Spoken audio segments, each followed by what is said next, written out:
old habits don't disappear. They need to get displaced. There's the difference, right? If you don't assign a new action to the same time or the same energy or the same emotion, then the old one will just return. So like I'm gonna eat healthy. Okay, well, like even after dinner, if you have like I have dinner around 6, then I have had second dinner around 7:30.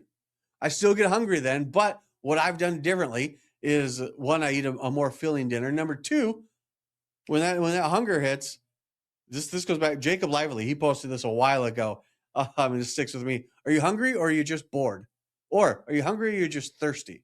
So I've displaced that behavior of eating second dinner with drinking a big glass of water.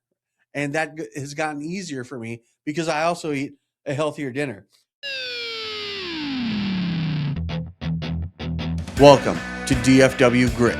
I'm Dr. James Taylor and I'm your host, and this is more than just a podcast. We dive into the stories of the movers, the shakers, the small business owners, the entrepreneurs, right here in the DFW Metroplex. This is your home for authentic, real stories that prove what happens when you don't back down. Let's get to work. Hey, what's going on, everyone? Welcome back to another episode of DFW Grit. As always, I'm your host, Dr. James Taylor. So, February is here, February of 2026. How did your resolutions go? I don't mean to toot my own horn. I'm not doing too bad, but I'm not going to lie. Part of it, I think a large part of this success that I've had in my resolutions so far, and if you remember, part of it was just the resolution itself of I'm adding nothing. If you didn't catch that, go back, watch that previous episode. But a large part of it too is it's coming straight out of spite. Again, harken back to the olden days, spite for 2025 and everything that it stood for. And that spite, much like of James Taylor's past, has carried it pretty far. So let's talk about February and the rest of 2026. If you've already quit, how do you restart? How do you regain momentum?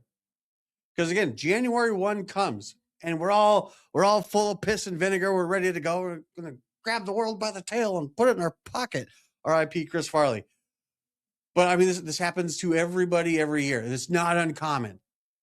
But what I want to do is I want to help you regain that momentum, regain that excitement. And reminder too, starting this year, one thing I did add, you're a hypocrite. One thing I did add is the field manual that's going to go along with these videos. So pop over on the website, www.dfwgrit.com, go to the field manual tab, grab the field manual for this episode.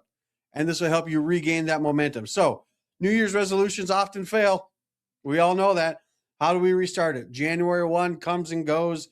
We're 2 weeks in. The gyms are quieter. Well, hell, as the airing of this episode, we're a month in. The gyms are quieter. Alarms are getting snoozed more. I mean, I've certainly done that myself. I've still made myself able to get back and get this stuff going, though. Old habits, they creep back in quietly. They always do. We've done episodes in the past on the creep, right? These old habits creep back in quietly. Most people don't quit their resolutions. They just drift back into old patterns and old habits. So how do we stop that kind of thing from happening? Right? So like I said, I've done better this year than I have in years past. I'm attributing a large part of that to spite. But this episode is not about being perfect because I haven't been perfect. I've certainly been better though. This episode is for people who started honestly, but then kind of stalled quietly. So let's frame this, right? So what I'm going to do here, I've got 3 things that we're going to go through for you here. Basically, I'm not doing this to give you the reasons why your resolutions failed. Basically, I'm going to give you 3 things, 3 principles, if you will, to restart and specific actions that you can apply to make this shift from 0 go smoother, right? So, number 1, odds are you might have aimed too big. If we're looking at a business standpoint, sometimes we will set our collection goal for the end of the year, right? Well, that's a December 31st goal. If we're looking at weight loss, I'm going to drop 30 pounds. This is big. Like we might have just set our goals too big. And it's not that the goals themselves are bad goals, but if that's the end point, if that's what you're looking at, it can become daunting. So you aim too high for your current identity. Big goals fail when the system underneath is weak. So what do we got to do? We got to create a better system. They shouldn't fail, or goals don't fail because they're wrong. It's just that the container isn't quite ready to receive them, right? Isn't quite ready to accept them. So if you've got a massive change that you're looking for, but a minimal structure to support it, it's certainly going to be harder to maintain. So we've got the goal, we've got the container, but then all of a sudden we're confusing our desire with the readiness. If the goal feels heavy, it's because the system supporting it is too light. So how do we create a better system to support the goals that we want, to support the end goals that we want, right? And not only that, to support the steps as we go through it. Number 2, you removed a habit without installing a replacement. This is where that system comes in. Nature hates a vacuum in every way, shape, or form. Nature will find a way to fill a vacuum with something. If you don't understand that, easiest explanation I can give, how easy or difficult is it for you to keep your desk clean or your countertop clean? My countertop, the island in our kitchen, impossible. Impossible to keep that thing empty. That's a vacuum. Same thing goes with your habits, right? So there's this phenomenon, if you will, that if you create a vacuum, if you don't fill it with something, nature will fill it for you. The universe will fill it for you. Old habits don't disappear. They need to get displaced. There's the difference, right? If you don't assign a new action to the same time or the same energy or the same emotion, then the old one will just return. So like I'm gonna eat healthy. Okay, well, like even after dinner, if you have like I have dinner around 6, then I have second dinner around 7:30. I still get hungry then, but what I've done differently is, one, I eat a more filling dinner. Number 2, when that hunger hits, this goes back. Jacob Lively, he posted this a while ago. It sticks with me. Are you hungry or are you just bored? Or are you hungry or you're just thirsty?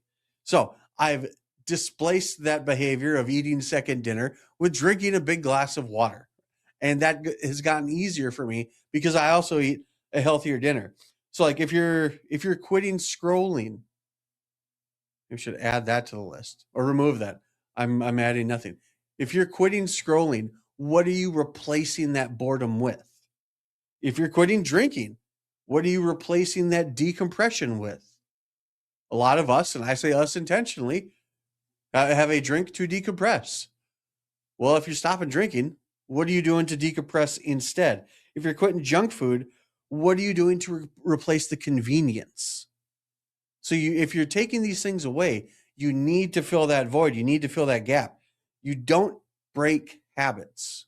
You've got to replace them. Principle number 3, you made it about motivation instead of momentum. You made it about motivation instead of momentum. Motivation is unreliable. It's really what it comes down to. But momentum compounds. Momentum is something you can build a habit on because we're all motivated as all hell January 1. If we were able to stick with that, then we wouldn't be making this episode the first week in January.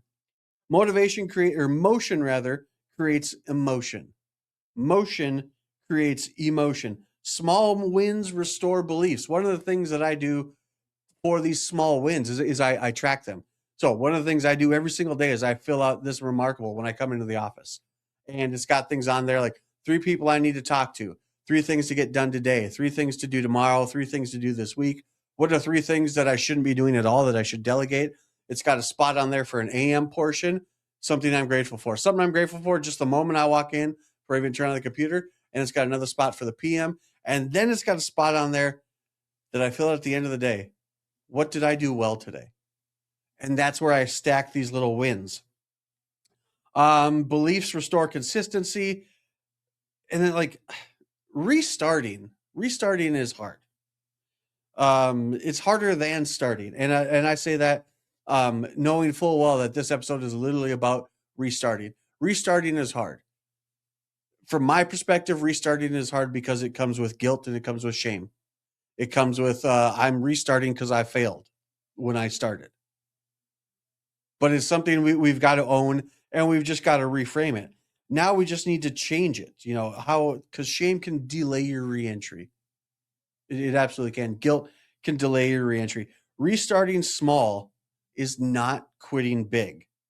It's how you get back into the game. How do we reframe the restart? Basically, we're just going to use different words, right? We're not behind. We're not starting over. We're re-entering with better information. That's what restarting is, right? You've got more information now. If you took off too big of a bite your first go around, cool. Now we know to take smaller bites, right? This isn't day one again.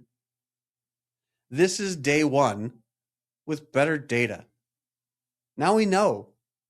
Now we know what we need to do. We know these little trinkets, these little facts and figures, these little hacks to make this more successful the second time. We have learned, right?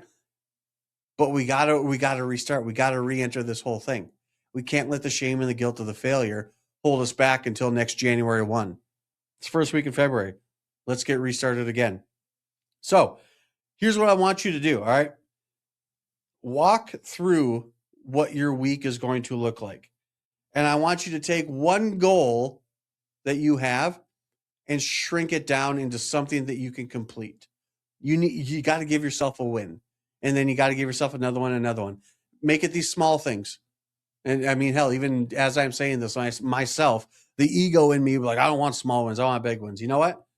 Hey, it's a win. A win's a win, right? That's what they say. So shrink a goal into something small that you can't fail at. And then assign a replacement behavior to old habits. Like maybe it's a time slot or an emotional kind of thing. And create one visible win within the next 24, 48, 72 hours. And then do it again. Create one more can't fail win to do in the next 24 or 48 hours.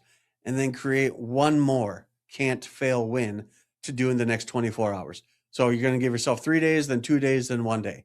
And stack these wins, write them down, document them, prove them to yourself. And it can be as easy as something, hey, I worked out today.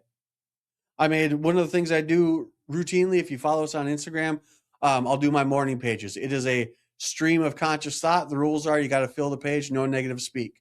I think it was last week. I sat down, pen in hand, and I filled about half the page. I'm not going to lie. I didn't even want to write a damn word. But I ended up writing enough words to fill half the page. I showed up, and I only had 50% of me available. But I gave 100% of that 50%. There was a win. Did it follow the rules? No. Does it look different than all the other pages I've written on? Absolutely. But it was the habit that I'm forming. Still wrote it down, even though if it was only half a page. So give yourself some small wins, some can't fail, can't miss things that you can do, and then write it down. Write down that you did it. Pat yourself on the back. Tell yourself you did a good job. You don't need a new year. You just need a better system. I want you to restart small. I want you to replace intentionally. And then in so doing, I want you to build that momentum. Like I said, pop over to the website, www.dfwgrit.com. Go to the field manuals tab, download the field manual for this episode, and this will help walk you through that same kind of thing. And if you found this helpful in any way, shape, or form, do me a favor. Like, share, follow, tell your friends about it. Fill out the field manual. Drop us a comment on here. Let us know how you did, if it's helping. Another thing, too, if you're following us on Instagram, I've also been posting on there the links to the journaling prompts. Go on there. It's a custom GPT I made because there's, especially, I can only speak from a guy's perspective. Journaling is dumb. Journaling is stupid, but I still do it every day. I don't know what to write. Cool. This will help you what to write. It's just a simple GPT. You either click, hey, give me something random, and it'll give you an opening line. It'll give you things to think about, things to ruminate on, and it'll give you a closing line. If you've got something that's weighing on you that you want to try and get out and get it onto paper, it's click on the other button. There's 2 buttons. Is this a random one? Or, hey, here's what I want to journal about today. I woke up feeling spiteful. I woke up feeling behind. I woke up feeling awesome, and I want to keep that feeling going. You write that stuff in there. So follow us on Instagram. Click on those links if you want to start journaling, if you want to start getting these thoughts out of your head and onto paper. And hell, that's free too. Like, share, follow. Give all this stuff away. In 2026, we're helping a lot of people in one way, shape, or form. So I'll see you guys on the next episode of DFW Grit. Oh, forgot the tagline, where you will learn more here by accident than elsewhere by design. You guys have a great rest of 2026. You got 11 months left. That's plenty of time to make absolutely massive and impressive changes. I'll see you on the next episode.